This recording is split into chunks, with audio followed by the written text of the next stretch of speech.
Hello and welcome to the Deception Tips podcast, where you will learn amazing cues to detect deceit that will help you read people like never before. I'm your host, Spencer Kaufman. Let's get started. Hello and welcome to episode 94 of the Deception Tips podcast. Last week we talked about how memories are created with the senses. Therefore, when you are speaking with someone and you're trying to get the truth out of them, or you're questioning them and you're pretty sure that they're lying, you can use specific questions directed toward the unconscious mind to get more truthful responses. Why? Why is this? Why is this true? Well, it is because the unconscious is always truthful. It is the conscious that is deceptive and is self-serving and trying to get away with things. Therefore, when you ask the unconscious, you're going to get a truthful response. So use questions that are directed toward the senses: taste, touch, sound, feel, smell, those types of questions, and you will get responses that aren't fabricated. Now, however, if someone has thought about this and they are really creating a lie, they may give you lies for answers. Chances are, though, that they haven't rehearsed those, so you'll be able to tell whether they're a spontaneous lie and less prepared, or if it is really a truthful response. Or they may give you a truthful response that is from something else, and you'll see that it doesn't apply to their current lie or their current story. So you'll be able to find those contradictions or those holes there. Questions like, well, what did it smell like when you were there? What were the sounds like? What did you hear? How did it feel? What did your skin feel like when you were there? Did your hair on the back of your neck stand up? Questions that are directed towards different sensations and feelings about their environment that's around them when they were in that specific situation. And then you can use your experience in life and in general to determine whether or not that is how you would have felt in that situation, and then reason that humans are pretty much the same, and that if one human is in a certain situation, chances are another human will feel a similar emotion or a similar way. There are exceptions, of course, but if someone is somewhere and it's scary and they feel scared, then generally someone else who's there is going to feel scared as well. Or if they hear leaves crunching under their feet while walking through the park on a fall day, then chances are another person is going to hear leaves crunching under their feet walking through the park on a fall day. So use the experience to determine whether or not their stories and their sensations are the truth and whether or not they match what would really be there. So that's what we talked about last week. Today, we are going to talk about a situation that is a little bit unusual. Now, this one is very unusual, actually, because it involves the very small minority of people out there. I don't know the percentage, but I would say it's like 10% of people, probably a lot less. However, there could be more, and it depends upon the real statistic or the real analytics and certifications and diagnostics that are out there. But if you were to say, in general, how many people have these tendencies or are like this, it's probably 10 to 20% then. We're talking about pathological liars, or the people who lie all the time. Tendencies and traits are a lot more.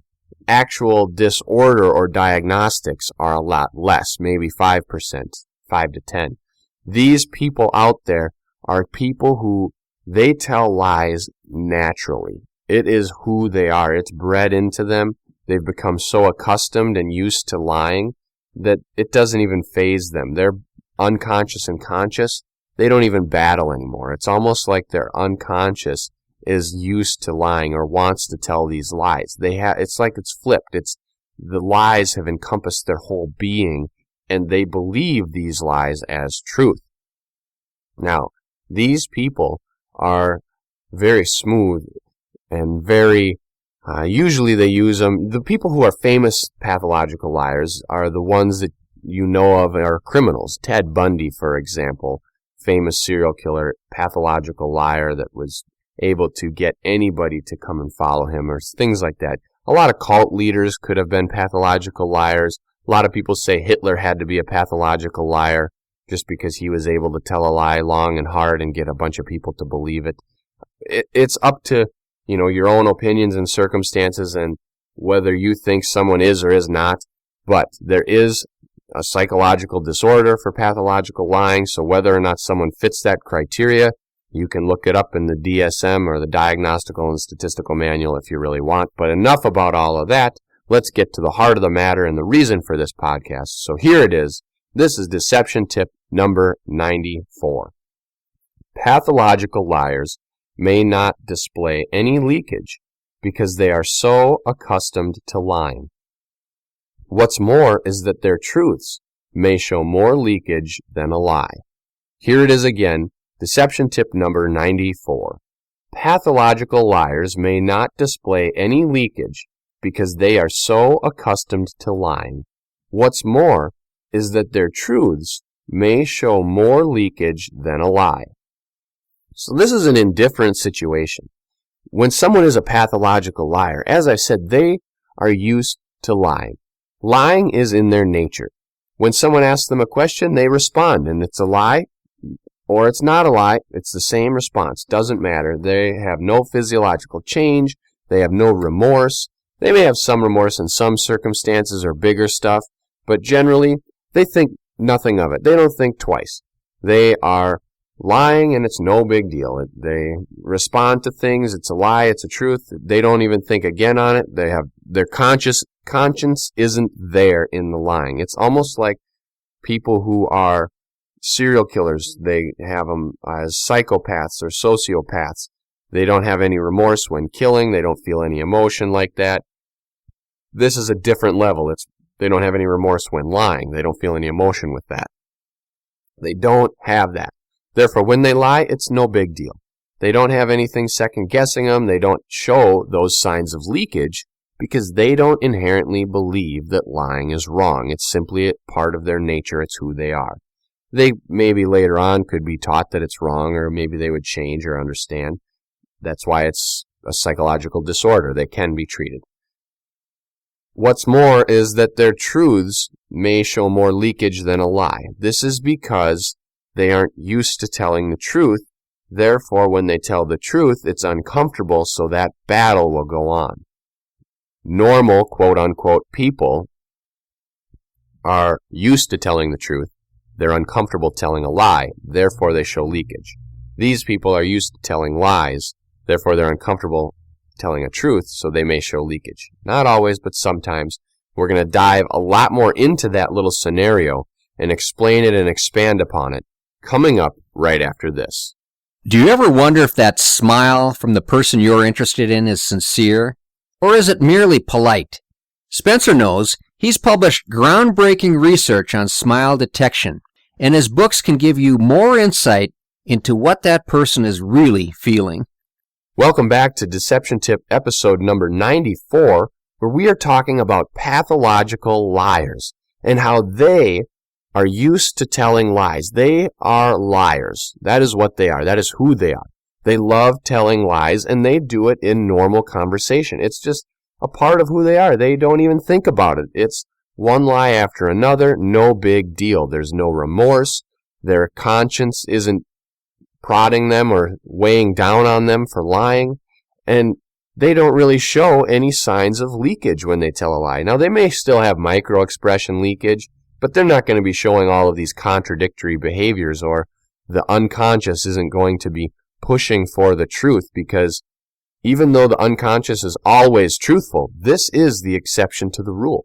These people are very few, far between, but they do not display the typical signs of leakage that everyone else displays. Therefore, if you're starting to get worried, like, oh, great, now all of a sudden I've learned all these tips, thanks a lot, we're 94 episodes in, I've been studying, I've been reading your books, I've been watching your videos and the blogs and all this kind of stuff, and now you're telling me that it doesn't even apply to people? Well, no, it still applies to people. It applies to pretty much everybody out there.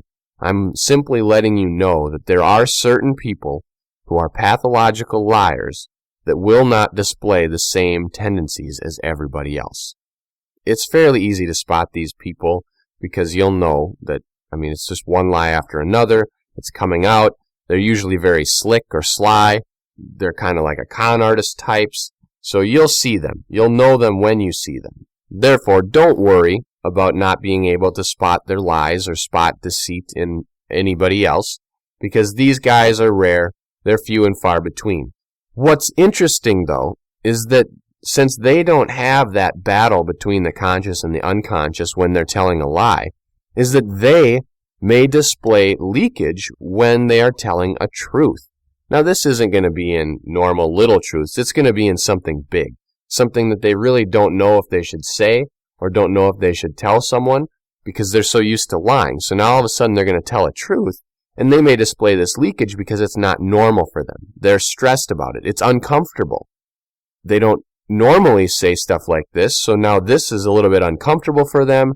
They may be a little stressed or tense about it, so now their body may display leakage because there is a battle going on internally about whether or not they should do this. It's the same thing when someone who's quote-unquote normal is telling a lie, because when they're telling a lie, there's something inside of them that they don't know if they should do this. So there's that battle going on. There's that tension inside of them.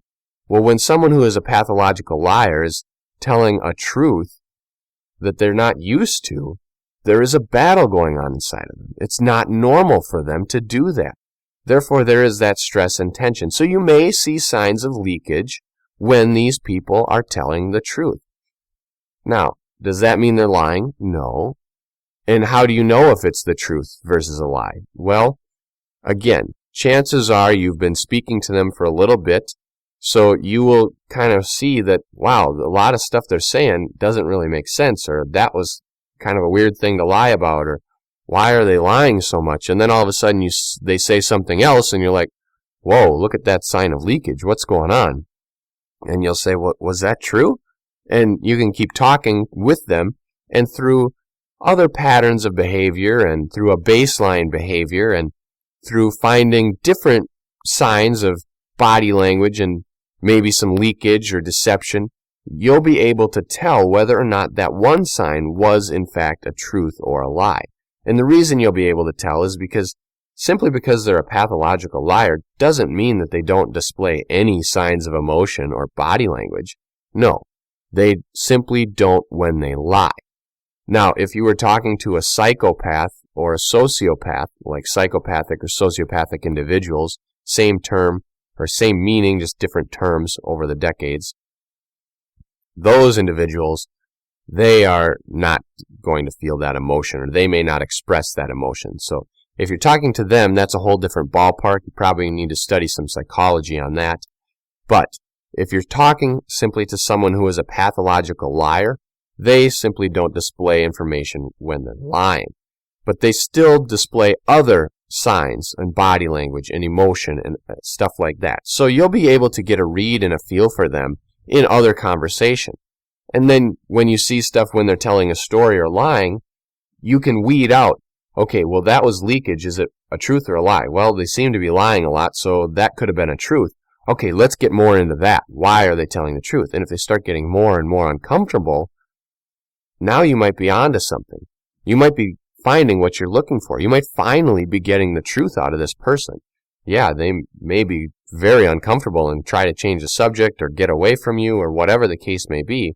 But if it's a truth you really want, then you may want to continue down that road. Either way, these individuals are few and far between.